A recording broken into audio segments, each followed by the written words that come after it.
სახელითა მამისათა და ძისათა და წმინდისა სულისათა.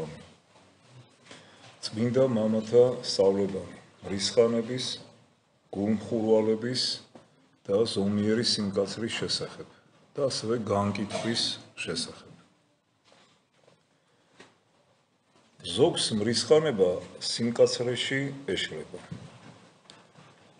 მრისხანება, გაღიზიანება, გულისხრომა ეს ერთი რამა, სულ სხვა გულმხურვალება, როცა უფალს გულანთებულნი ემსახურებიან, დაუღალავად იღწვიან, რათა მოყვასი გადაარჩინა.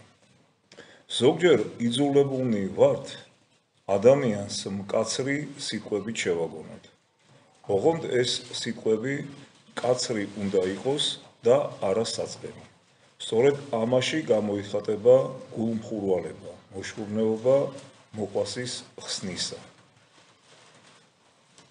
როგორც თქვენი მოძღვარი, ხშირად იძულებული ვარ მკაცრად მოგექცეთ, მაგრამ უმჯობესია ადამიანი განაწყენდეს, ვიდრე მღვდლობის მადლი დავკარგოთ. ზოგიერთები თავიანთი უცოდინარობისა და დაუდევრობის გამო მღვდელთან ისე მიდიან, თითქოს მათი ამხანაგი ან უბრალო ნაცნობი იყოს. ჩვენ კი სანამ სულიერ მოძღვართან მივალთ, ლოცვა გვმართებს, რომ უფალმა მოძღვრის მეშვეობით თავისი ნება გვამცნობს. მოძღვართან მოგზაურებითა და მტკიცე რწმენით უნდა მივიდეთ, რათა მისი საშუალებით ღმერთმა ერთადერთი სწორი გზა გვაჩვენოს. ზოგიერთებს განსჯის უნარი არ ყოფნით და ხშირად სასოწარკვეთილებაში ვარდებიან. ისინი დურტვინავენ, როცა მოძღვრისაგან შენიშვნას იღებენ. ამისგან ღმერთმა დაგვიფაროს. არც ჩვენი სინდისია სუფთა და არც სულია განწმენდილი. ამიტომაც მოძღვრის ყველა შენიშვნა სულგრძელად უნდა მივიღოთ. არ უნდა გვეწყინოს. გული არ უნდა გავიტეხოთ, პირიქით უნდა გვიხაროდეს და ღმერთს მადლობა შევწიროთ. წმინდა მამათა სწავლებაში ნათქვამია, რომ ღმერთი სულიერ მოძღვარს საცხოვნებლად გვაძლევს და არა სამეგობროდ. წმინდა იოანე ოქროპირი, წმინდა ნიკოლოზ საკვირველთმოქმედი და თვით მუდამ მოსიყვარულე სერაფიმე საrovelიც კი აგრეთვე მკაცრნი და გულმხურვალენი იყვნენ.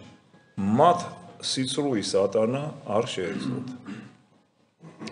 მეცამ მნათობებს ვბაძავ და თქვენს გულებში სათნოებების დანერგვას მხურვალედ ვცდილობ. თავად უფალი ეკლესია გვავალებს ისე მოვიქცეთ, შევაგონოთ, დავარწმუნოთ, კაცრად ვამხილოთ, კაცრად დავსაჯოთ, მაგრამ სამაგიეროდ ვიხსნათ და გადავარჩინოთ მღვდლობის ხარისხი და სწორედ ამიტომ გვეძლევა ჩვენ ეს პატივი. ჩვენ გვმართებს გულმხურვალება გამოვიჩინოთ სულიერი შვილების მიმართ, რადგანაც ჩვენი მოვალეობა ისინი შევკრიბოთ, უკლებლივ, რათა არც ერთი ცხვარი არ დაგეკარგოს. მრევლიც სულიერ მამას უნდა დაეხმაროს და მოწოდების სიმაღლეზე იდგეს, რათა მოძღვრებმა განკითხვის დღეს უფალს გაბედულად ვუთხრათ, აჰა ჩვენი სამწყსო. ცხონების დასაბამი საკუთარი თავის ბრალდებაა.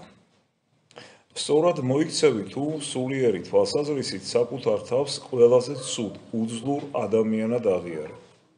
თუ შენს თავს ცოდვების გამო მოიძულებ, სხვების მიმართ კი შემწყნარებლობას გამოიჩენ. სხვა ადამიანებს პატივი ეცი, გიყვარდეს.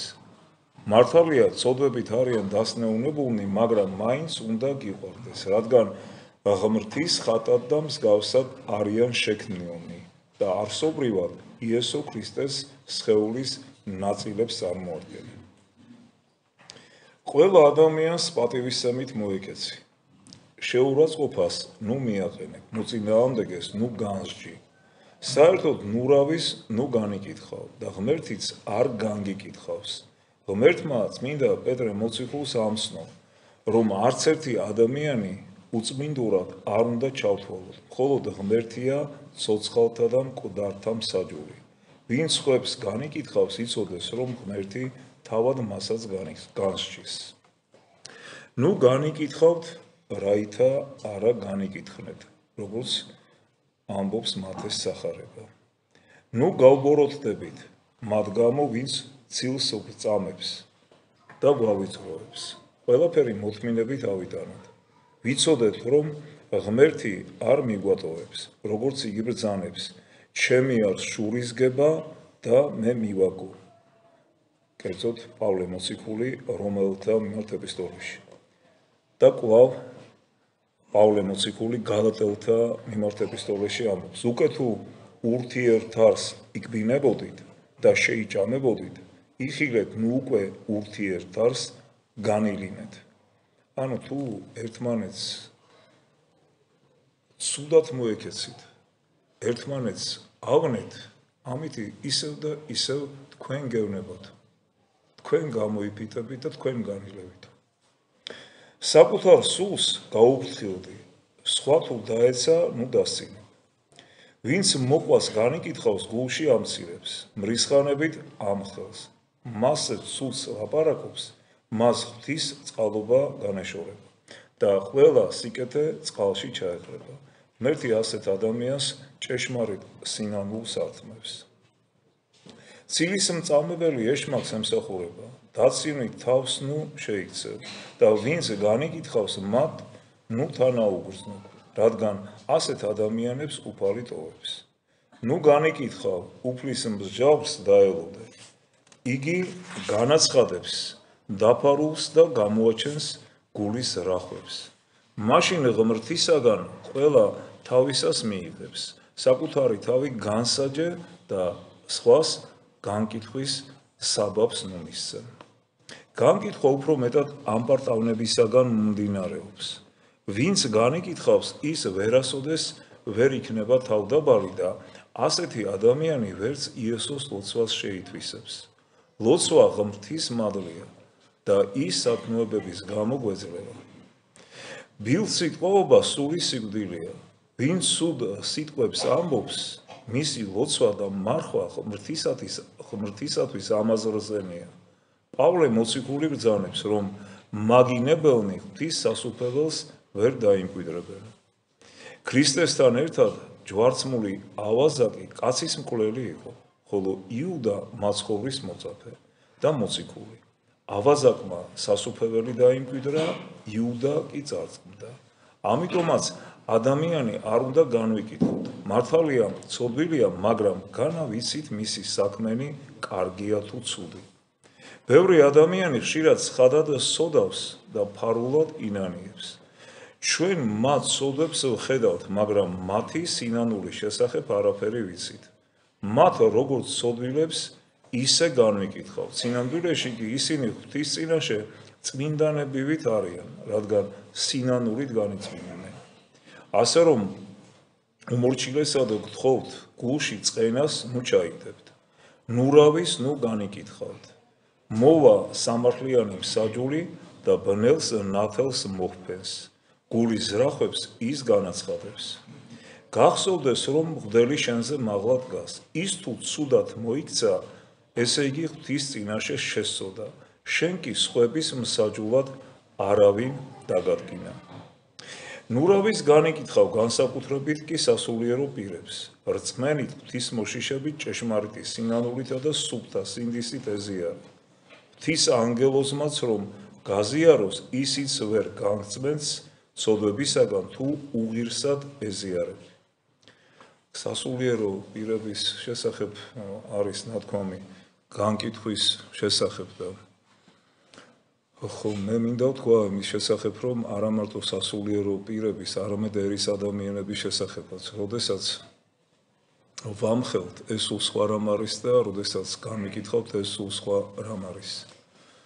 როდესაც სასულიერო პირმა იცის, რომ არ შეიძლება როკმენობა, არ შეიძლება სტადიონზე განმოსილი ტრიბუნებზე სირბილი, არ შეიძლება თეატრალური წარმოდგენების პრეზენტაცია მის მიერ და ამას აკეთებს მიუხედავად იმისა, რომ ეს მან ძალიან კარგად იცის, ასეთი ადამიანის მხილება უნდა მოხდეს, რადგანაც ხდება ამ შემთხვევაში თვითონ ამ დიდი პატივის, ღირსების, მოღდულობის პატივის შეურაცხყოფა კერძოდ იმ ადამიანის მიერ, რომელიც ამ ხარისხს ატარებს.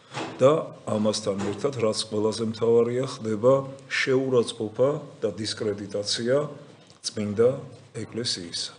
ამ შემთხვევაში, როდესაც ამხელ ეს უკვე განკითხვა არ არის.